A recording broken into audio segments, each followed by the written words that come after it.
নমস্কার বন্ধুরা, আমি হলাম বানর বাবু আর আপনারা দেখছেন বানর নিউজ। আজ আপনাদের নিয়ে চললাম পশ্চিমবঙ্গের সীমান্তের দিকে। খবরটা একেবারে চমকপ্রদ।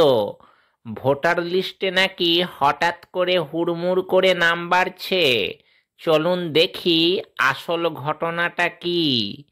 গত 3 মাস ধরে সীমান্তের জেলাগুলো মানে উত্তর 24 পরগনা, দক্ষিণ 24 পরগনা, নদিয়া, মালদা আর মুর্শিদাবাদ, এই সব জায়গায় নতুন ভোটার নিবন্ধন বা রেজিস্ট্রেশন যেন বন্যার মতো বেড়ে গেছে।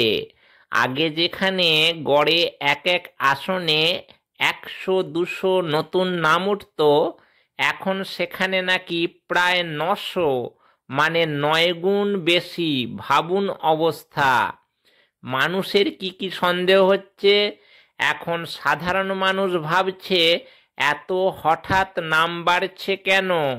কেউ বলছে হয়তো সীমান্ত দিয়ে যারা ঢুকছে তাদের নাম লিস্টে উঠেছে। আবার কেউ বলছে রাজনৈতিক দলগুলো নিজ নিজ লাভের জন্য নতুন ভোটার বানাতে মরিয়া। হাহা, বুঝলেন তো? ভোটের আগে সবাই কেমন ব্যস্ত হয়ে যায়। নির্বাচন কমিশনের ভূমিকা কি এখানে? নির্বাচন কমিশন অবশ্য বলছে ওরা কড়াভাবে যাচাই করছে। আধার কার্ড, বাসস্থানের প্রমাণ, স্কুল কলেজের সনদ সব কিছু খুঁটিয়ে দেখা হচ্ছে।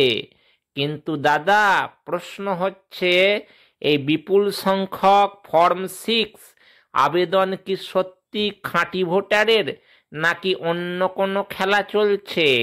সেটা নিয়ে বিতর্ক চরমে। রাজনৈতিক প্রতিক্রিয়া কি আসছে?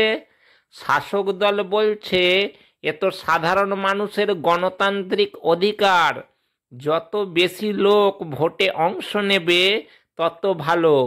অন্যদিকে বিরোধীরা হইচই করছে, এ একেবারে ভোট ব্যাংকের খেলা। সীমান্ত দিয়ে যারা আসছে তাদের নাম ভুয়ো কাগজে তোলা হচ্ছে বলে অভিযোগ তুলছে বিরোধীরা। দুপক্ষের এই টানাপোড়েনে সাধারণ মানুষ বলছে, আমাদের নিরাপত্তা কই, আমাদের প্রকৃত ভোটের মূল্য কই? তাহলে দাদা দিদিরা, ব্যাপারটা একেবারে রহস্যময়। সীমান্তে ভোটার বাড়ছে, কিন্তু আসল ভোটার কারা সেটা জানার জন্য এখনো সময় লাগবে। আমি বানরবাবু বলে রাখছি, ভোট যদি খাঁটি হয় তাহলে গণতন্ত্র বাঁচবে, আর যদি ভুয়ো হয় তবে দাদারা, আমাদের ভোটের গাছে পাকা কলা হবে না, কাঁচা কলা খেয়ে বসতে হবে। তাই চোখ কান খোলা রাখুন। আমি আবার ফিরব নতুন খবর নিয়ে। ততক্ষণের জন্য আমি আসি। জয় গণতন্ত্র, জয় বানর নিউজ।